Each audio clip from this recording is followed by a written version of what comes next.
Today is exactly a month since we heard mamata kafle was last seen. This was at her home on the 31st, but we know there's a little change in the timeline. I mean, it's a month later. How you doing? We're holding up. We're actually looking into it. We're still in active investigation. We're trying to figure out where Monta is right now. We're going to continue to try to figure that out. Our detectives and supervisors are out right now actively looking for her. So it's promising, but obviously it's an investigation that I can't discuss details about. Is there a hope that she's still alive? You said you're out there searching for her. Is there a hope that she's still out there somewhere? I hate to give hope that she is, but I don't believe she's still alive at this point. You said it's promising. What makes it promising right now? Yeah, we're getting leads, tips coming in, and we're following up. Obviously, we executed a search warrant this in the afternoon at the residence to look for additional evidence. We located additional evidence. Unfortunately, I can't disclose what they are right now, but we are making progress as we go along. Speak to the community. I mean, the response, the interest. I mean, this is going on a month and constantly, daily. Right now, people are downstairs standing in solidarity with Mamta, but also trying to get answers. Just speak about the community response. It's amazing.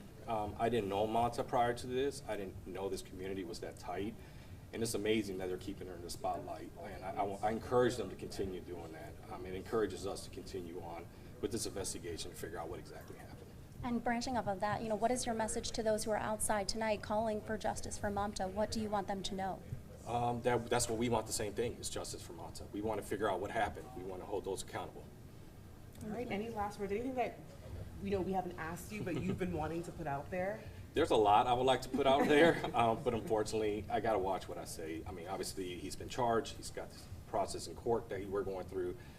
There potentially could be additional charges we're looking at. So, I hate to disclose anything that might jeopardize the case at this point. I just want to be clear, because I know our station was going back and forth about the different warrants. So I guess every day that your officers go out there to, remove or look for evidence in the house, is that like a new search warrant? How does that work? Yeah, so the search warrant today was a new search warrant. Okay. Do we know about how many search warrants have been executed since the start of this all? We're over 10. Are you working with other agencies? Are you working with Loudoun County? I know there's a lot of chatter about her phone pinging there, his phone pinging there. Is there a search underway in Loudoun County as well? Currently there's not, but we are talking to Loudoun County. We're also talking to Fairfax County. We've got federal partners that we're working with. FBI, Customs Border Patrol has been assisting us. Obviously, you heard in court. Secret Service provided us some emails. So we have federal partners we work with, and they have offered their assistance, and we've been taking it in. And I do have a question really quickly. I don't know how much in detail you can go into it, but we're told, and it came out in court, that he sold his car not too long before he was arrested. We know that he was driving a Tesla. Any information in communication with Tesla? Because we know with Teslas you can figure out people's exact locations. That is one of the search warrants that we're waiting on the results back, but he did sell the car, but we have possession of the car now. We were able to retrieve it.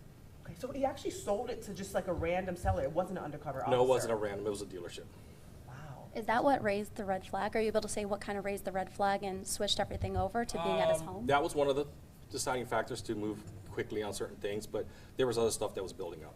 Yeah. And this is my last question, I promise. I don't know if you will actually say this, but is the community to be applauded for really getting a move on the search, the arrest, the investigation? Not saying your department wasn't, but the attention and awareness they brought to her disappearance. I say that could be assist us in that, to keep us motivated to find out what happened. Like I said, that we didn't know about Mamta prior to this, and just hearing how she was as a mother with her family, it's inspiring. It shows us, hey, these people really care about her.